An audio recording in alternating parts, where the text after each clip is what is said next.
इस वीडियो में हम ये देखेंगे कि क्लास 9 के chapter predicting word comes net exploring sequences and progressions में कौन कौन से टॉपिक है, किस तरीके से उन्हें पढ़ना है, कौन सा टॉपिक पहले पढ़ना है। तो सबसे पहले तो आपको सीक्वेंस का पता होना चाहिए, सीक्वेंस क्या है, सीक्वेंस की मीनिंग क्या है। उसके बाद आपको पता होना चाहिए कि टर्म और पोजीशंस क्या होती हैं, पैटर्न्स क्या होते हैं। फिर आपके सीक्वेंस दो टाइप के आ जाएंगे, फाइनाइट सीक्वेंस होगा, एक इनफाइनाइट सीक्वेंस होगा।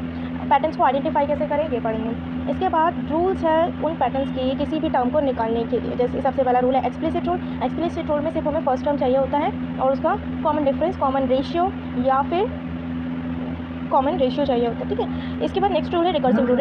रिकर्सिव रूल में हर टर्म पिछले वाले टर्म पे डिपेंड करता है। इसकी भी मैंने एक अलग से वीडियो डाल रखी है।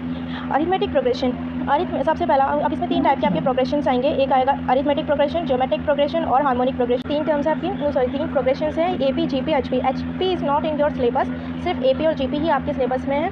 सबसे पहले AP को देखते हैं। AP में क्या है, हमें सिर्फ दो ही चीज़ की ज़रूरत पड़ती है, एक तो फर्स्ट टर्म की और कॉमन डिफरेंस। मतलब AP में क्या होता है, एक कांस्टेंट नंबर होता है जो हमारा बार बार ऐड होता चला जाता है, ठीक है। उस AP को रिकॉग्नाइज़ करना, कौन सा सीक्वेंस हमारा अरिथमेटिक प्रोग्रेशन है, कौन सा सीक्वेंस हमारा ज्योमेट्रिक प्रोग्रेशन है, कौन सा सीक्वेंस मेरा हार्मोनिक प्रोग्रेशन है, ये सब रिकॉग्नाइज़ करना आपके सिलेबस में है। इसमें AP में आपका फॉर्मूला होगा ये तो याद रखना ही है। इसको डेरिवेशन, ये फॉर्मूला कैसे बना है उसके लिए आपको ये रूल्स पता होने चाहिए, एक्सप्लिसिट रूल और रिकर्सिव रूल। इसके एग्जांपल्स, इसकी प्रॉब्लम्स और इसकी एप्लीकेशंस आप इस चैप्टर में पढ़ोगे। उसके बाद आता है sum of first n natural numbers. N natural numbers का सम निकालना, it is related to arithmetic progression. उसके लिए भी आपका फॉर्मूला है, इसकी भी डेरिवेशन और इस पर बेस्ड प्रॉब्लम्स और एप्लीकेशन।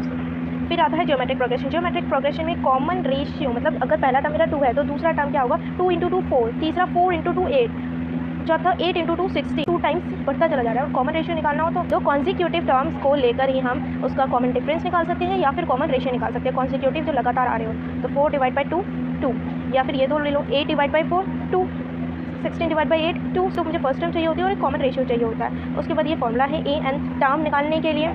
इस पे बेस आपके एग्जाम्पल्स, प्रॉब्लम्स और एप्लीकेशन। इसकी सबसे इंपॉर्टेंट जो एप्लीकेशन है tower of Hanoi, fractals, doubling patterns, checkbook के क्रेन्स, ये सब आप इस चैप्टर में पढ़ने वाले हो। उसके बाद थोड़ा सा हार्मोनिक प्रोग्रेशन, ये सिलेबस में है नहीं,